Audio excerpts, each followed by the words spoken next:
Yesterday, the last day of the session for the Supreme Court of the United States, and they gathered at the Supreme Court about 10 o'clock yesterday morning. We were all waiting to hear what they would say. Byron Henry is a constitutional attorney, joins us now to talk about some of the Supreme Court decisions. Byron, let me start with this census question. It seems like this is just such a gimme, such an obvious thing that the question of are you a citizen should be on the census. Doesn't the president and his appointees, don't they get to make that judgment? What did the court say here?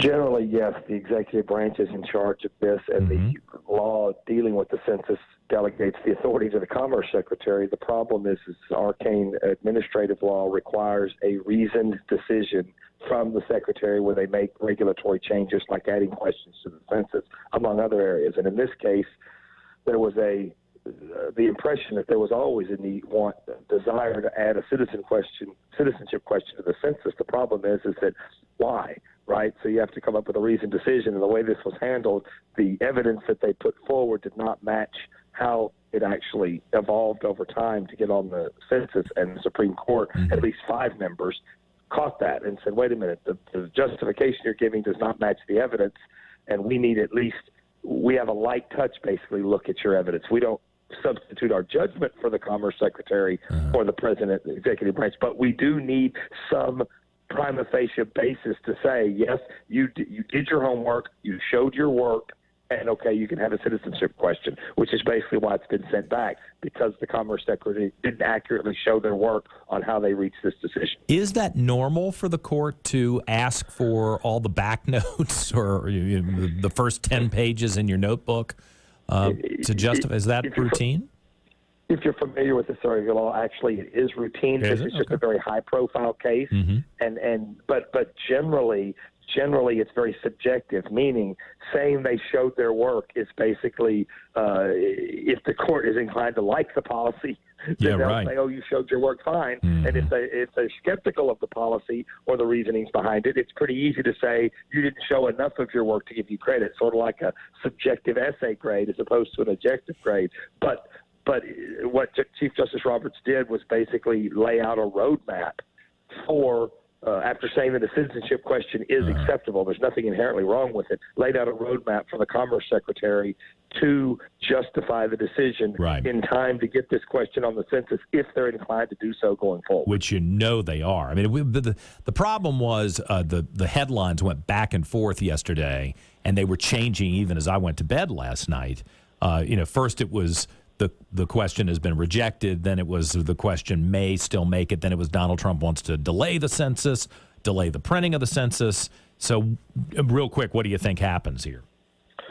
It sounds to me, based on President Trump's desires, and of course the Commerce Secretary and the executive branch are under his control right now because he's the chief executive, and if he wants the citizenship question, then the next step is for the Commerce Department, if they haven't already done so anticipating this decision, is to substantially comply with the court's ruling and show their work more completely, and then get the court to bless the question if there's more litigation. I guarantee people will try to drag that out to cause a problem with it. Really interesting to observe, and the long-term consequences of that are big, regardless of which side you're on. Let me ask you real quick about the partisan gerrymandering thing and how that differs between the racial gerrymandering issue that was litigated here in Virginia.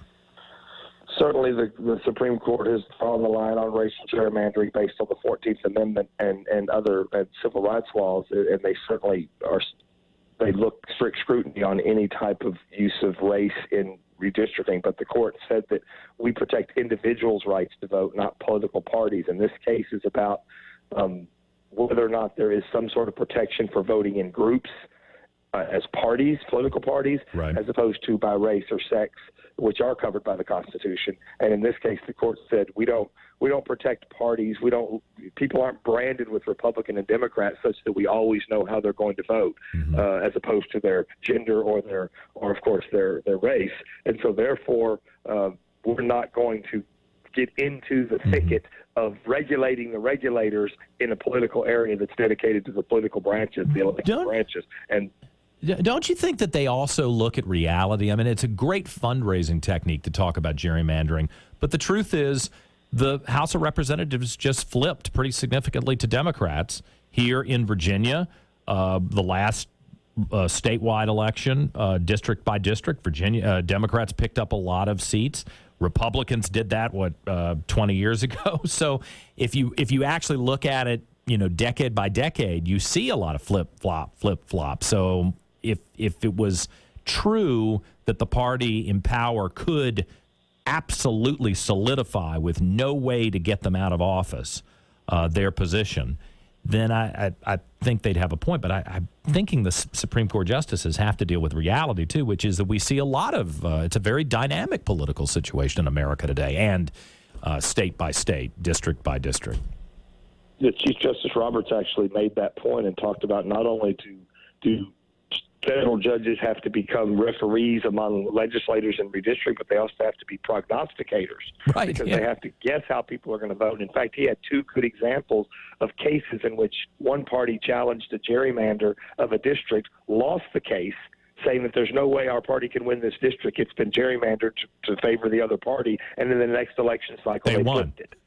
So he actually said that all of the predictions about that district all the models were wrong, and the voters actually didn't behave the way we thought they would. And that's exactly to your point. You can't predict how things are going to happen. I mean, you could technically draw some safe districts that one party probably would never win in. But, of course, for every safe district you draw for one party, which means you've put a lot of your safe Republicans in one district and few Democrats, you're creating a safe district in a lot of cases for the other party. So trust me, we had a Democrat congresswoman on the air yesterday who's in a district that Republicans thought was pretty safe for a long time. So she can testify that you can't necessarily lock down a district. I think it's a great talking point for politicians, but reality tells a different story. I'm glad the Supreme Court saw that. Byron Henry, our constitutional attorney, thanks for joining us this morning. Really appreciate it. My pleasure.